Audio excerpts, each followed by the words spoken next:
I would expect to be criminally prosecuted. Oh, why? Second Amendment, because he's an absolute weapon. So I'm glad you see the funny. So we're all friends here, or almost all of us. Now, is this hilarious LBC caller an absolute weapon or a bit of a joke?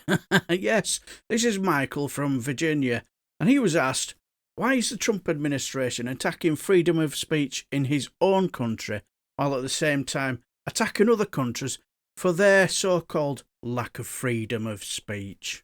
I don't deny the hypocrisy of what's happening, and I certainly think that there's like a long history in the United States of crackdowns on dissident speech.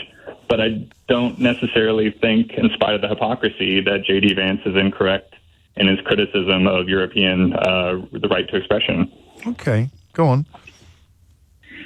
Well, I think that it's a dangerous path to follow. You know, the idea of a slippery slope. Well, hang on. What is it that you think we're not allowed to do in this country?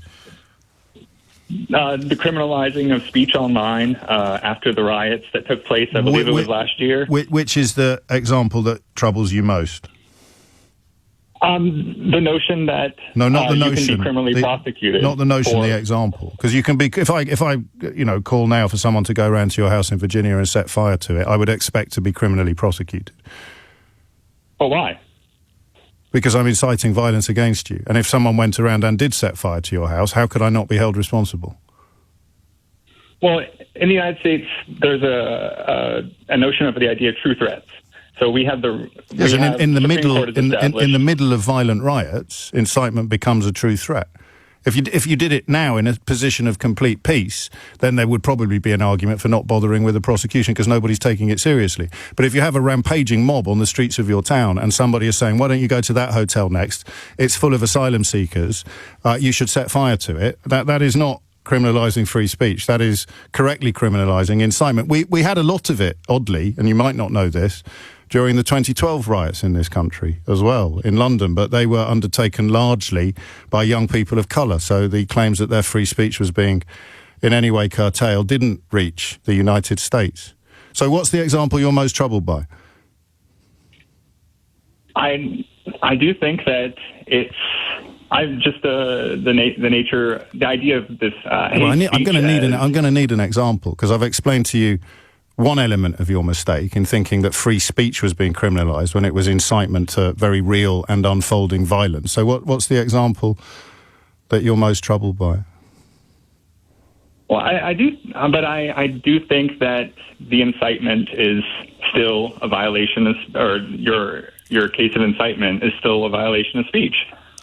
And I think that the reason that this is so troublesome to me as someone on the American left is I look to what happened to Jeremy Corbyn and how that notion of hate speech was used to derail his leadership. And not having absolute free speech is a way to divide people. Well, hang on. Some speech is allowed and some speech isn't. Well, no, I mean, you haven't got an example, have you? Of someone who was criminalised that you don't think should have been? Not specifically, no. No, which is weird, right?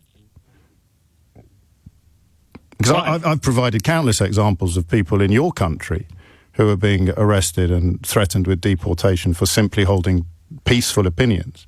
And you've come on a British radio station to claim that people here are being criminalised for inciting violence, and that's fine. But you can't think of a single example that stands out as an egregious breach of free speech. But let's leave that, I think. Although I'm happy to carry on, I presume you're not, and look instead at why you think the State Department and J.D. Vance are seeking to persuade Americans that we have particular problems in this field. And remember, they focus more on exclusion zones outside abortion clinics than they do on any of the issues you've originally raised. What are they trying to create in the minds of their supporters in the United States? And I accept that you're not a supporter.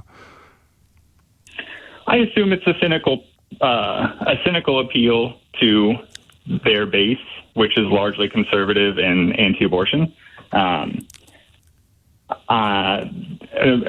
method of creating separation between public opinion in the United States of the European Union and European allies as friendly nations while they're trying to separate Russia from China. That's my assumption. I think it's probably the only valid one. Are you in the mood for an example of some British humour, Michael? I love it. Good, because Anthony's been in touch to say this caller should be protected under the Second Amendment because he's an absolute weapon.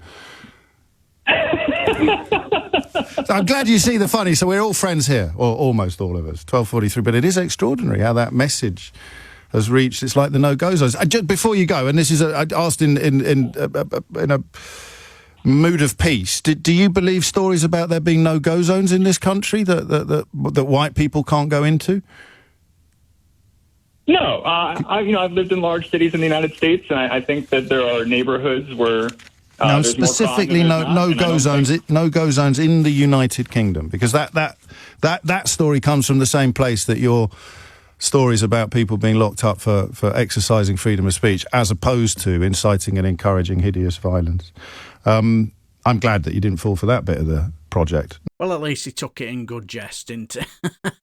Now, when I heard that he was trying to defend our JD Pants, I was a little stunned, as you could see.